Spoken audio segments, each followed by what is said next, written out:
நகைக்கடை ஒண்ணுல தங்க வைர நகைகளை எலி ஒண்ணு திருடிய சம்பவம் பெரும் அதிர்ச்சியை ஏற்படுத்தியிருக்கு. இந்த தங்க வைர நகைகளை எலி ஒண்ணு நேக்கா எடுத்துட்டு போற சிசிடிவி ஆதாரமும் இணையத்துல பரவி பேசுபொருளாகி இருக்கு. கர்நாடகத்தின் துமகுரு மாவட்டத்துல நகைக்கடை ஒண்ணுல கடையின் ஊழியர்கள் புதன்கிழமை காலையில வழக்கம் போல நகைகளை சரிபார்த்துக்கிட்டு இருந்தாங்க. அந்த நேரத்துல கடையில் கண்ணாடி பெட்டியில் வைக்கப்பட்டிருந்த 10 லட்சம் ரூபாய் மதிப்பிலான வைர மோதிரங்களும் தங்க சங்கிலிகளும் காணாமல் போயிருப்பதை பார்த்து ஊழியர்கள் அதிர்ச்சி அடைஞ்சிருக்காங்க.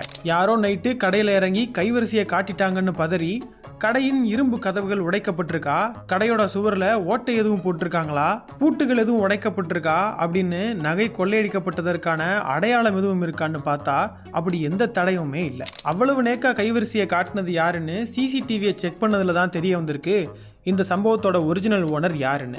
அந்த கடைக்குள்ள ரொம்ப நாளா சுத்திட்டு இருந்த ஒரு எலி தான் அது. ரொம்ப நாளா கடைக்குள்ள அமைதியாக சுற்றிட்டு இருந்த அந்த எலி என்ன நினைச்சதோ தெரியல, கடையில இருந்த தங்க வைர நகைகளை ஒன்னு ஒன்னா எடுத்துட்டு போக ஆரம்பிச்சிருக்கு.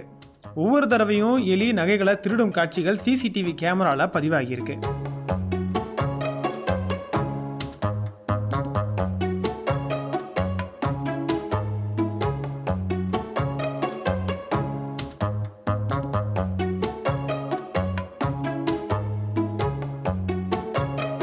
இதையடுத்து எலியை பின்தொடர்ந்து அதோட வலையை கண்டுபிடிச்ச ஊழியர்கள் காணாமல் போன நகைகளை அதோட வலையிலிருந்து மீட்டிருக்காங்க. நகைக்கடையில காணாம போன நகைகளை சுமார் 13 மணி நேர போராட்டத்துக்கு பின்னாடி ஒரு எலியோட வலையில கண்டுபிடிச்ச சம்பவம் பேசுபொருளாகி இருக்கு. நகைகளை எலி திருடி செல்ற சிசிடிவி காட்சிகளும் சமூக ஊடகத்துல வைரல் ஆகிட்டு இருக்கு. எதுக்கு இந்த எலிக்கு நகைகள் மேல ஆசை வந்ததுன்னு இன்னும் தெரியாத நிலையில, அதை விசாரிக்கவும் முடியாத நிலையில அந்த எலி அடுத்து எந்த கடையில எதை திருட ஸ்கெட்ச் போடுதுன்னு அதுக்கு மட்டும்தான் தெரியும்.